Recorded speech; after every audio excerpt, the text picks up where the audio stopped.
Okay, we're back and we continue to provide an overview of the book. This is the book that we're talking about. This is the book which is called, the title of the book is The Pursuit of Human Well-Being. And I'm one of the editors. My name is Joe Sergi, and the lead editor is Richard Estes. And what we're doing is we're providing a sort of an overview, or what you might call an introduction to chapter 2 of the book.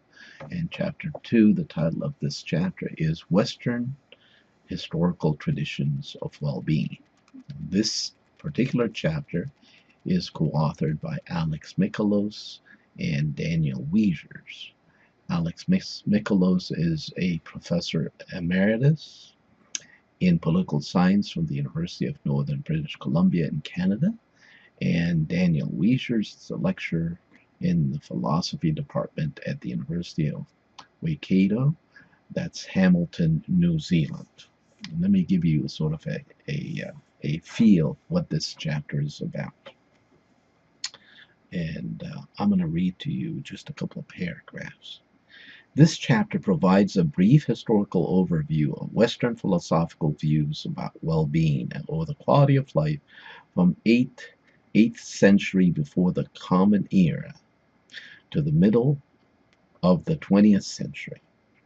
A comparison of the views discussed here with Eastern views described by Joshua, that's in 2014, reveals a number of similarities. However, there has not been an enormous amount of cross-fertilization between Eastern and Western conceptions of well-being.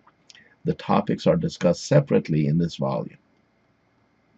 We present diverse views of a family of well-being concepts emanating from questions about the best sort of life to lead, the best sort of person to be, the general world views from which these questions arise, and the best sorts of path put forward leading to the desired goals. Because well-being itself is a complex concept, we begin by explaining how well-being and its cognates are related.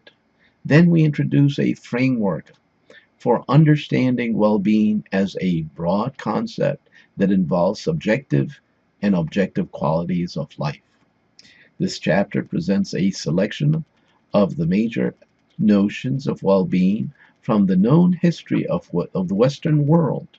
Although this review is necessarily incomplete, we discuss some of the most salient and influential contributions from ancient Greece, the aristocratic values that were considered central to leading a good life, notions of personal and more expansive harmony as the key to well-being, and the idea that the experience of pleasure is all we should really care about.